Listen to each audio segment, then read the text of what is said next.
రెండవ అధ్యాయం 7వ సర్గ. సుతీక్ష్ణాశ్రమానికి చేరిన శ్రీరాముడు. ఇలా ఆ ఋషులకు అభయమిచ్చిన శ్రీరామచంద్రమూర్తి తన మాట నెరవేర్చడానికి అభిలాషతో తన వెంట మునీశ్వరులందరూ వస్తుంటే సుతీక్ష్ణాశ్రమానికి పోయే దారిలో పయనించాడు. తన వెంట వచ్చిన వానప్రస్థులతో ముచ్చటించుకుంటూ నడిచిన శ్రీరాముడు అందమైన ఆశ్రమాన్ని చూశాడు. పూలతో నిండి కొండలాగా నల్లగా వ్యాపించిన పర్వతంతో సౌందర్య సంపత్తితో అలరాడుతున్న ఆ శుభాశ్రమాన్ని సమీపించి అక్కడ కూర్చున్న సుతీష్ణుడిని చూసి శ్రీరామచంద్రమూర్తి ప్రీతితో ఇలా అన్నాడు: ఋషీశ్వర, పాపరహితుడా, నేను రాముడిని. నిన్ను దర్శించుకోవాలని మిక్కిలి సంతోషంగా వచ్చాను. మనసారా ప్రేమగల చూపులతో నన్ను చూడు. వెంటనే ఆ మునిశ్రేష్ఠుడు రాముడిని కౌగిలించుకుని, సీతేశ్వర, నీకు క్షేమమే కదా అని కుశల ప్రశ్న వేస్తూ ఇలా అన్నాడు: ఇతరులు చూసి సహించలేని తేజస్సు గలవాడా, నువ్వు రావటం వల్ల ఇక్కడి ఈ ఆశ్రమం మరింత పవిత్రమై దిక్కు కలదిగా ప్రకాశిస్తున్నది. ఓ వీరుడా, నువ్వు ఇక్కడికి వస్తున్నావని తెలిసి శరీరాన్ని వదిలి దేవలోకానికి పోవడానికి ఇష్టం లేక ఇక్కడే నీ కొరకు కాసుకుని ఉన్నాను. నా పుణ్యం వల్ల నువ్వు వచ్చావు నాయన. కకుత్స వంశంలో పుట్టిన వారిలో శ్రేష్ఠుడవు, మంచి పరాక్రమవంతుడు అయిన శ్రీరామచంద్రమూర్తి రాజ్యాన్ని వదిలి మునివేషంలో చిత్రకూటంలో నువ్వు నీ భార్యతో తమ్ముడు లక్ష్మణుడితో కలిసి ఉన్నావని విన్నాను. రామచంద్ర, నేను సంపాదించిన పుణ్యంతో స్వర్గాన్ని పొందాను. అక్కడికి రమ్మని ఇంద్రుడు నన్ను పిలవడానికి వచ్చాడు. కానీ నువ్వు ఇక్కడికి వస్తున్నావని తెలిసి అక్కడికి పోకుండా నీ దర్శనం కొరకు ఇక్కడే కాచుకుని ఉన్నాను. నన్ను అనుగ్రహించి ఇక్కడ విహరించు అని అన్నాడు. జవాబుగా శ్రీరామచంద్రమూర్తి ఇలా అన్నాడు: మునీంద్ర, నీ తపఃఫలం నువ్వు నాకు ఇవ్వాల్సిన అవసరం లేదు. ఫలకాంక్ష లేకుండా రామార్పణం అని నువ్వు సంకల్పిస్తే చాలు, అవే వచ్చి నాలో కలుస్తాయి. అప్పుడు నేను గ్రహిస్తా. మేము ఉండటానికి అనువైన స్థలం చూపించు. నీ గురించి అంతా శరభంగుడు చెప్పాడు. ఈ మాటలు వినగానే మునీంద్రుడు శ్రీరాముడితో, శ్రీరామచంద్ర, ఈ ఆశ్రమ భూమియే రమ్యమైనది, గుణం కలది. ఋషులెందరో ఇక్కడ తపస్సు చేస్తున్నారు. ఫలమూలాలు దండిగా దొరుకుతాయి. ఇక్కడ భయం అంటే ఏమిటో తెలియదు. కాకపోతే ఇష్టం వచ్చినట్లు తిరిగే మృగాలు వచ్చి దేహాలను తాకటం వల్ల తపస్సుకు విఘ్నం కలుగుతుంది. ఇది తప్ప మరే భయమూ లేదు. కాబట్టి ఇక్కడే ఉండండి అన్నాడు. తాను ఆ మృగాలను చంపితే మునీంద్రుడికి మనోవ్యథ కలుగుతుంది. కాబట్టి తాను అక్కడ ఎక్కువ రోజులు ఉండకూడదని అంటూ శ్రీరాముడు సరస్సుకు పోయి సాయం సంధ్య పూర్తి చేశాడు. ఆ ముని ఇచ్చిన ఆహారాన్ని తిన్నాడు. ఆ రాత్రి సీతాలక్ష్మణులతో అక్కడే గడిపాడు. 8వ సర్గ. తెల్లవారుజాము కాగానే లక్ష్మణుడు ముందుగా లేచి స్నానం చేసిన తర్వాత సీతాదేవి కూడా నిద్రలేచి అలాగే చేసింది. శ్రీరామచంద్రమూర్తి కూడా తటాక జలాలతో స్నానం చేసి హోమం చేసి ఇష్టదైవ ప్రార్థన చేసి సూర్యోదయం కాగానే సూర్యుడికి నమస్కారం చేసి సుతీక్ష్ణ మునిని సమీపించి అంజలి ఘట్టించి ఇలా అన్నాడు: తపస్సు వల్ల పవిత్రమైన హృదయం కల మునీంద్ర, నువ్వు మమ్మల్ని గారవించి గౌరవించడం వల్ల రాత్రి మాకు హాయిగా గడిచింది. ఇక బయలుదేరిపోవడానికి అనుమతిస్తారా? ఎక్కడికి పోతారంటారేమో. తమ తమ ఆశ్రమాలకు రమ్మని దండకారణ్యంలో నివసించే మునులు మమ్మల్ని అడుగుతున్నారు. వారి వెంట మేము పోవాలనుకుంటున్నాం. కాబట్టి మా మీద దయతో అనుమతి ఇవ్వండి. ఎండ సోకకు ముందే వెళ్ళడానికి సెలవివ్వండి. ఇలా చెప్తూ శ్రీరాముడు ముని పాదాలను తాకి నమస్కరించాడు. శ్రీరాముడిని ముని దగ్గరకు తీసుకుని గట్టిగా కౌగలించుకుని, రామచంద్ర, నీ నీడ నిన్ను విడిచిపోకుండా నీ వెంట వచ్చే విధంగా సీత నిన్ను కొలుస్తుండగా పోయిరా. నువ్వు ఎవరి వెంట పోవాలనుకుంటున్నావో ఆ ఋషులు మిక్కిలి పుణ్యాత్ములు. వారు నిన్ను పాపపు పనులు చేయమని ప్రోత్సహించరు. కాబట్టి వారి ఇష్ట ప్రకారం పో. దానివల్ల నీకు కీడు లేదు, మేలు జరుగుతుంది. లక్ష్మణ, ఇక్కడి కొండలు, వృక్షాలు, సరస్సులు, అందులో నెమళ్ళు మీకు అత్యంత ఆనందాన్ని కలిగిస్తాయి. కాబట్టి సుఖంగా పోయిరండి. పాపరహితుడైన శ్రీరామచంద్ర, నా ఆశ్రమానికి మళ్ళీ రండి అని అంటాడు. అప్పుడు లోకసుందరి అయిన సీత విల్లంబులను, ఇతర ఆయుధాలను, అంబుల పొదులను, రామలక్ష్మణులను తీసుకోమని చెప్పి ఇచ్చింది. వాళ్ళు వాటిని తీసుకుని తమ దగ్గర ఉంచుకుని ఎక్కుపెట్టారు.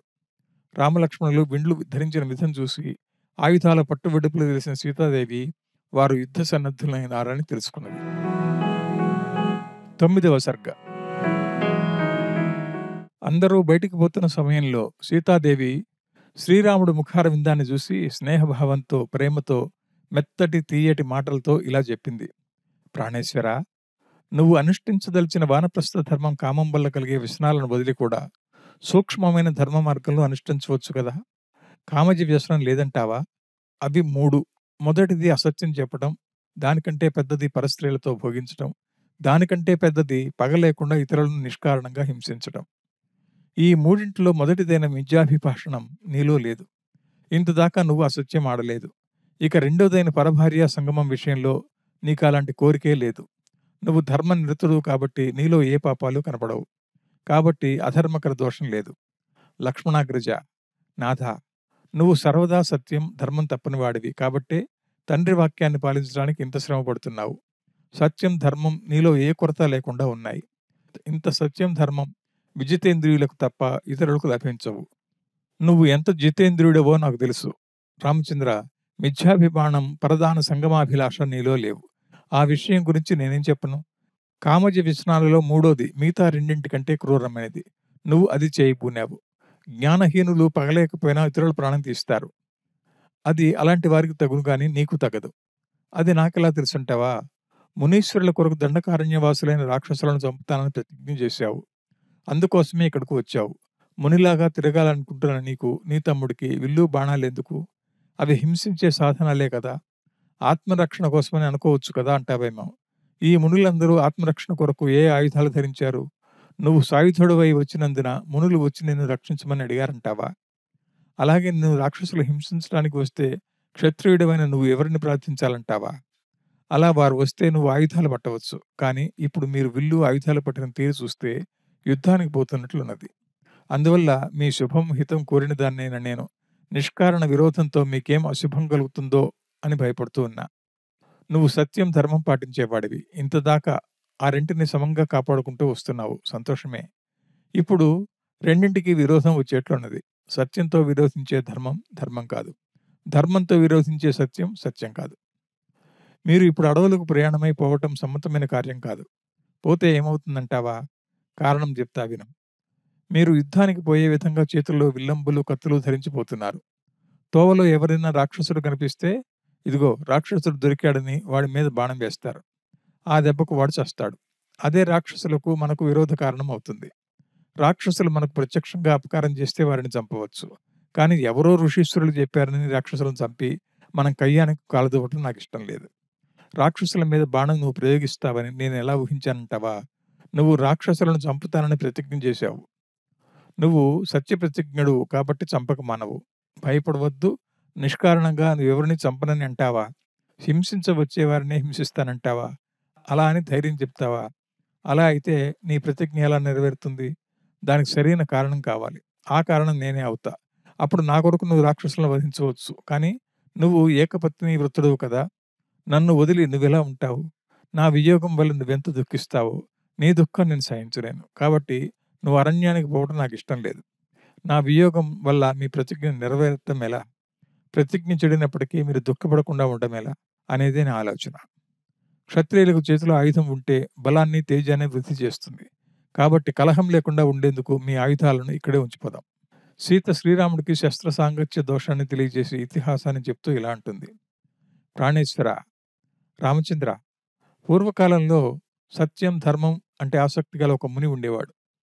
అడవిలోని మృగాలన్నా, పశుపక్షాదులన్నా మిక్కిలి ప్రేమ గలవాడాయన. ఆయన తపస్సుకు విఘ్నం కలిగించడానికి ఒకనాడు ఇంద్రుడు భటుడి వేషంలో వచ్చి ఒక కత్తిని ఇచ్చి, ఇది నీ దగ్గర ఉంచుకోమని చెప్పి వెళ్ళాడు. దాన్ని కాపాడాలన్న ఆసక్తితో ఆ ముని ఎక్కడికి పోయినా ఆ కత్తిని వెంట తీసుకుపోయేవాడు. అలా దానికి అలవాటు పడ్డాడు. కత్తి చేతిలో ఉంచుకుని పోవడానికి అలవాటు పడ్డ మునికి దాని మీద ప్రేమ పుట్టుకొచ్చింది. లోగడ కాయలు, కూరలు చేతితో కోసే ముని ఇప్పుడు కత్తితో కోయసాగాడు. అగ్నిహోత్రానికి సమిధులు చేత్తో విచ్చేవాడల్లా కత్తితో కొమ్మలు కోయసాగాడు. అడవి మృగాలను కత్తితో తరమసాగాడు. ఆ తర్వాత హింసనే ప్రారంభించాడు. ఈ క్రూర వినోదాలకు అలవాటు పడి తాను చేయాల్సిన నిత్యకృత్యాలను ఉపేక్షించాడు. ఆ కారణాన వాడు అధోగతుల పాలయ్యాడు. ఆయుధం చేతిలో ఉండటాన ఎంత అనర్థం కలిగిందో చూశారా? ఆయుధం చేతిలో ఉంటే దేన్నైనా కొడతామన్న ఆలోచనే కలుగుతుంది. ఇప్పుడు నేను చెప్పిన ఇతిహాసం నా కల్పితం కాదు. పూర్వకాలంలో జరిగిన చరిత్రే. ఇది శస్త్ర సంయోగం వల్ల కలిగే కీడును గురించి తెలియజేస్తుంది. అగ్నిహోత్రుడు దేనిని ఆశ్రయిస్తాడో దాన్ని దహించి వేస్తాడు. అలాగే శస్త్రం కూడా దాన్నెవరు ధరిస్తారో వారికి కీడు చేస్తుంది. ఇదంతా నీకు తెలియదని, నువ్వు అజ్ఞానివని నేను నేర్పడం లేదు. మీరు నాకు ఇచ్చిన చనువు కారణాన నన్ను సగౌరవంగా చూసి నా మాట మన్నించడం వల్ల, నాకు స్వభావసిద్ధంగా మీ మీద స్నేహభావం ఉండటం వలన నేను మీరు మరిచిన దానిని జ్ఞప్తికి వచ్చేట్లు చెప్పాను. కానీ నీకు తెలియని కొత్త విషయం నేర్పడానికి రాలేదు. కాబట్టి నన్ను క్షమించు. నేనెంత దూరం ఆలోచించినా ఇప్పుడు ఇక్కడ మీ ప్రయత్నం నాకిష్టం కావడం లేదు. నువ్వు సుజన శేఖరుడివే, కానీ ఏదో ప్రమాదవశాత్తు సుజన కృత్యాన్ని మరిచావు. మునివృత్తిలో ఉండేవారికి ఆయుధాలతో పని లేదు. కాబట్టి ఆయుధాలను మీరు ధరించడం సరైన పని కాదు. ఆ పైన మనం బలవంతులం, మనకెవరడ్డమని బలగర్వంతో పగలేకపోయినా దండకారణ్యంలోని రాక్షసులను చంపడం మరో సరికాని పని. నేనెంతో ఆలోచించా. రాక్షసులైనా నిరపరాధులను దండించడం నాకిష్టం లేదు. నాకు కొంచెమైనా తృప్తి కలగడం లేదు. ప్రాణేశ్వర, శ్రీరామచంద్ర, అడవుల్లో మునులు తిరగటానికి, శస్త్రాలను ధరించడానికి ఏం సంబంధం? మునివృత్తి శాంతి ప్రధానం, ఆయుధధారణ క్రౌర్య ప్రధానం. ఒకటి శుద్ధ సాత్వికం, ఇంకొకటి శుద్ధ తామసం. ఇక నీలో ఉచితమైన క్షత్రియత్వం ఎక్కడ? బ్రాహ్మణోచితమైన తపస్సు ఎక్కడ? రెండింటికి పొంతన ఎలా కుదురుతుంది? నువ్వు చేయబోయే ఈ పని పరస్పర విరుద్ధ గుణాలున్నది. నువ్వే ఆలోచించు. కాబట్టి రెండింటిలో ఒకటి వదులు. శస్త్రాన్నైనా వదులు, క్షాత్రమైనా వదులు, తపస్సైనా వదులు. అలా కాకుండా ఎందుకు రెంటా చెడాలి? ఏ దేశంలో మనం ఉంటామో ఆ దేశాల ధర్మం ప్రకారమే మనం నడుచుకోవాలి. కాబట్టి ముని మార్గంలో ఉన్న నువ్వు మునుల పనైన అహింసను అవలంబించడం సరైన కార్యం కదా. శస్త్రాన్ని ధరించడమే జరిగితే దాన్ని ఉపయోగించాలన్న పాపపు బుద్ధి పుడుతుంది. కాబట్టి నువ్వు అడవుల్లో ఉన్న నాళ్ళు శస్త్రం ధరించవద్దు. నా కులోచిత ధర్మాన్ని అనుసరించి శస్త్రాన్ని ధరించాలనుకుంటే అయోధ్యకు నువ్వు మరలిపోయిన తర్వాత మళ్ళీ గృహస్థ ధర్మంలో ఉన్నప్పుడు ధర్మ సంరక్షణార్థం శస్త్రాన్ని ధరించవచ్చు. అనుభవించాల్సిన ఐశ్వర్యం, పాలించాల్సిన భూమి వదిలిపెట్టి మునిలాగా అడవిలోకి వచ్చి నువ్వు మునిలాగానే తపస్సు చేస్తే రాముడు యథార్థవాది, నాతో చెప్పినట్లే చేస్తున్నాడని కైక సంతోషిస్తుంది. నా కొడుకు ఎక్కువ శ్రమ పడకుండా సుఖంగా ఉన్నాడని కౌసల్య సంతోషిస్తుంది. వీరే కాకుండా స్వర్గంలో ఉన్న నా మామగారు కూడా తన కొడుకు తనను సత్యవాదిని చేస్తున్నాడని సంతోషిస్తారు. కాబట్టి అలాగే చేయి. ధర్మంతో ధనం లాభిస్తుంది. ధర్మం వల్ల సుఖం కలుగుతుంది. ధర్మంతో చేసే సత్కర్మలు మంచి ఫలితాలను ఇస్తాయి. ధర్మహీనుడు చేసే సత్కర్మలు ఫలించవు. కాబట్టి చరాచర ప్రపంచం ధర్మమే సారంగా కలది. ధర్మం చెడితే జగమంతా చెడుతుంది. రామచంద్ర, ఈ ఋషీశ్వరుల వెంట హాయిగా నువ్వు ఈ ఆశ్రమానికి ఆ ఆశ్రమానికి తిరుగుతుంటే సుఖం లేదు. పరలోకంలో సుఖం కావాలనుకునేవారు కఠిన వ్రతాలను, నియమ నిష్టలను అనుసరించాలి. మనసు జయిస్తే లోకోత్తరమైన ధర్మఫలం లభిస్తుంది. కాబట్టి దాని కొరకు కృషి చేయి. నీ సౌజన్యం, సాధుత్వం లోకమంతా గౌరవిస్తాయి. మనసు నచ్చిన ప్రకారం నడుచుకోకుండా నిష్కల్మషమైన బుద్ధితో కార్యం సాధించగలవాడివి. ఇలాంటి నీకు 3 లోకాల్లో తెలియందేదీ లేదు. ప్రాణేశ్వర, నీకు నీతులు చెప్పేటంత దాన్ని కాదు. నువ్వు అడవుల్లో తిరిగినంత కాలం హింసా వ్యాపారం లేకుండా ఉండకూడదా? ఇదే నేను కోరేది.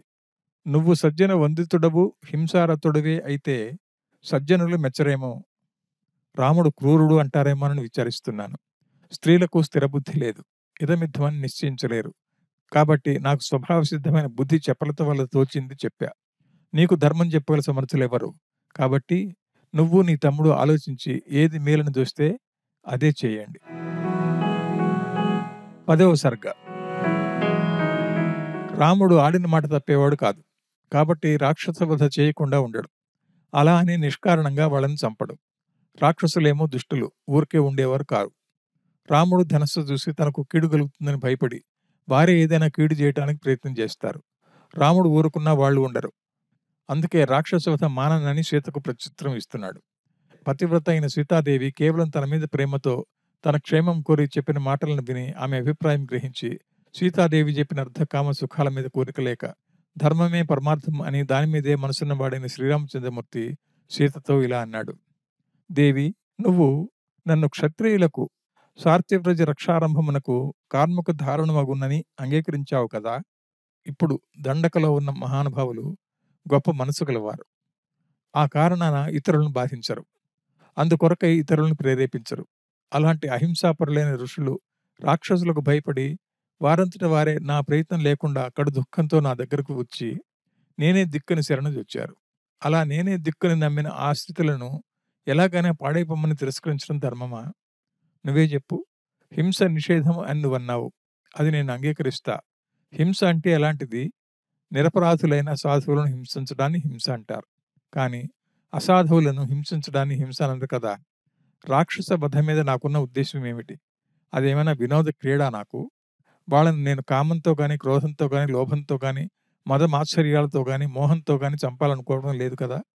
సాధువులు మేలు కొరకే చేసే పనిలో దోషముందా? దేవి, ఈ మునులు అడవుల్లో అక్కడొక కాయ, అక్కడొక కూర తెచ్చుకుని, దాంతోనే కడుపు నింపుకుని దేహయాత్ర చేస్తారు. ఇక రాక్షసులంటావా?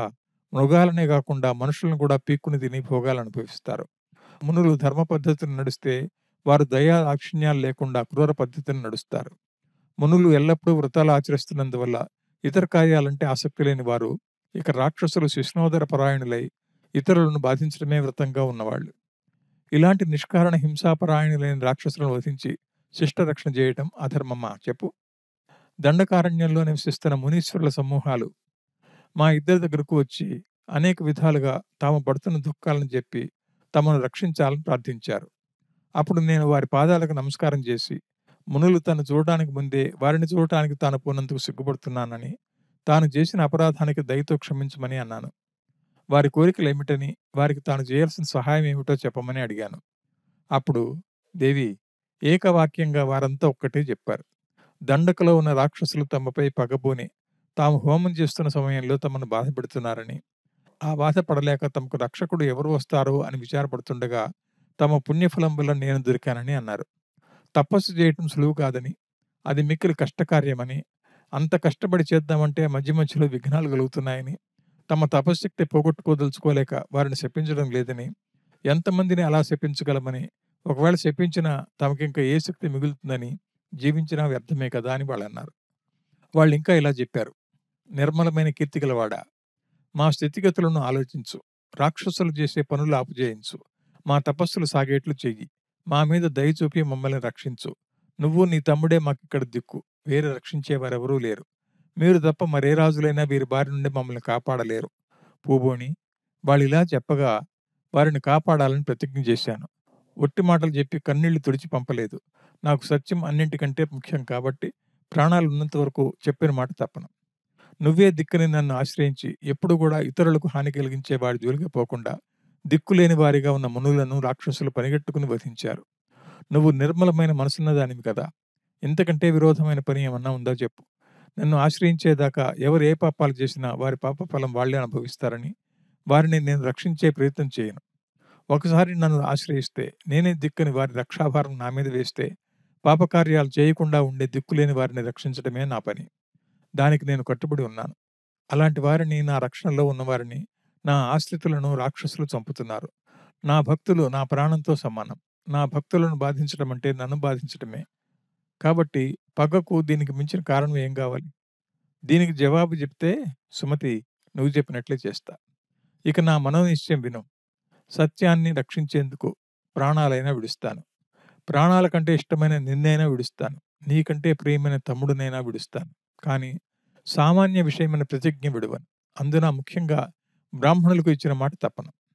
శ్రీరాముడు సీతతో ఇంకా ఇలా అన్నాడు.